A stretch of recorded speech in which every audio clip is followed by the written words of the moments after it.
Let me share with you quickly some of the responses from the people that took part, these high-powered people. One of the questions which I asked was, what has direct impact on industrialization and economic development?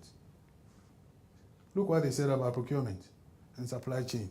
Over 68% in 2013. They know that it has an impact. What are we doing about it? What has impact on small business development? Look at the numbers. Over 4 years. Look, procurement and supply chain. Minister Zulu's portfolio is going to be successful with procurement. She can talk and talk and talk. Without procurement, it's not going to happen.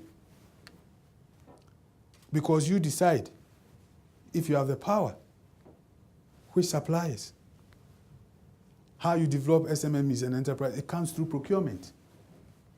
And unless you are given the power to make those decisions, it's not going to happen. Why was supply chain elevated? Because of what has been happening in the world, the demonstrations, the Americaners of this world. The shareholders are beginning to realize that you can't just go and take. Something needs to happen. So chief supply chain officers has been elevated up. Why did they elevate the title chief supply chain officers? It's because they were confused. 1 minute somebody is be sitting in the back room next to the post room, calling him or herself a chief procurement officer. And then all of a sudden you want him to come up? They said, no, let's come up with a new thing.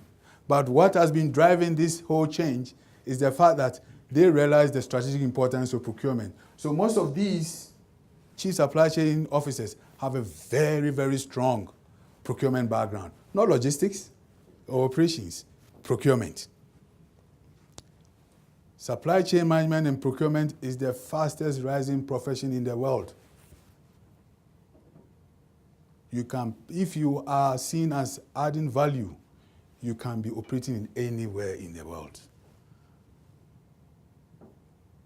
It is hot. And it's because of the value add. They are not looking for buyers and price chiselers. They want strategic thinkers. Those that will make a difference. See this? The dual role of acquisitions and payments create ethical. Finance and procurement. They agree. These decision makers. There's a conflict of interest.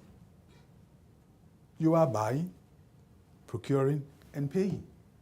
Sitting in one department. How? It makes a mockery of governance. And governments need to make a bold decision. And they will not do it without our support.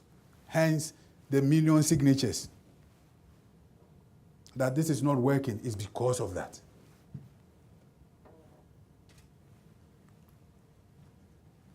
Negotiations. What did they say about negotiations? Service quality, does it affect it? Of course. 76% in 2013 said if you do right negotiations, it affects service quality. Now you've seen what is happening with service delivery issues. Now you wonder, we are not doing negotiations. We are bargaining. When you look even at the tender process, it's about bargaining. It's not negotiations. That has to change. That is why we're having these challenges all over. It's not unique to South Africa. Now, because of the money that is being spent on lawyers, they are beginning to distinguish. Look at the numbers. In 2009, it was only 19%.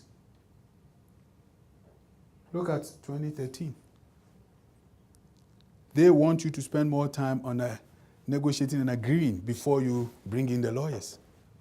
They want that because that will save costs and these service delivery challenges. Are you capacitated to do that now?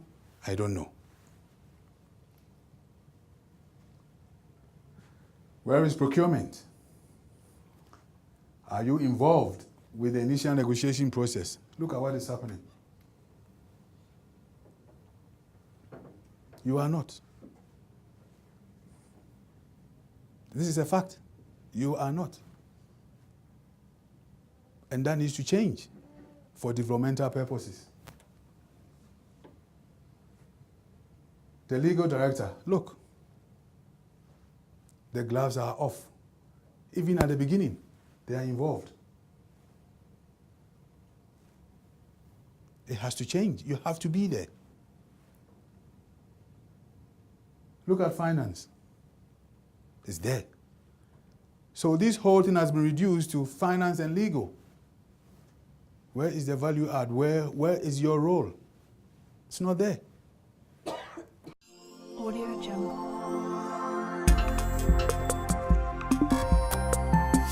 Audio Jungle.